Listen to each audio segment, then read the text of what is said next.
Bayern Munich ছেড়ে Pep গার্দিওলার man সিটিতে আগমন 2016 সালে। ইংলিশে ক্লাবটিতে বর্তমানে চলছে তার অষ্টম মৌসুম।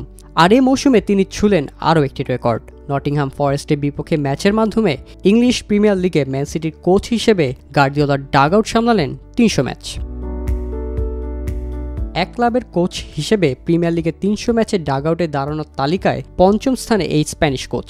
আর্সেনালে আর্সেন ওয়েঙ্গার, ম্যানচেস্টার ইউনাইটেডে অ্যালেক্স ফার্গুসন, এভারটনে ডেভিড ময়েস ও লিভারপুলে ইয়র্গেন ক্লপের পর পঞ্চম কোচ হিসেবে এই ক্লাবের নাম লেখালেন গার্দিওলা।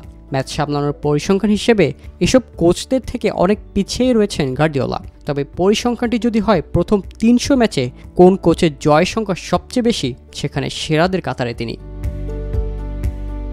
ইংলিশ লিগে কোচ হিসেবে নিজের প্রথম 300 ম্যাচে 200-র বেশি জয় পাওয়া একমাত্র কোচ গার্দিওলা। এই নিয়ে 221 ম্যাচে জয়ের মুখ দেখেছেন তিনি, যার বিপরীতে ড্র 41টি ও হার মাত্র 38 ম্যাচে। এই তালিকার 2 নম্বরে রয়েছেন জোসে মরিনিও। প্রিমিয়ার লিগে নিজের প্রথম 300 ম্যাচে এই পর্তুগিজ কোচ জয়ের দেখা পেয়েছেন 189টি ম্যাচে। 67টি ড্রয়ের পাশাপাশি হেরেছেন 44 ম্যাচ।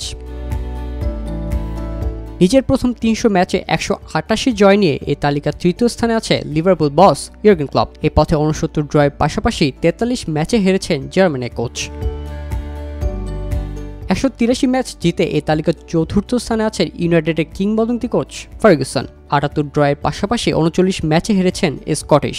পঞ্চম স্থানে থাকা ওয়েঙ্গার জিতেছেন 180 ম্যাচ, যার বিপরীতে ড্র 77 ও হার 43।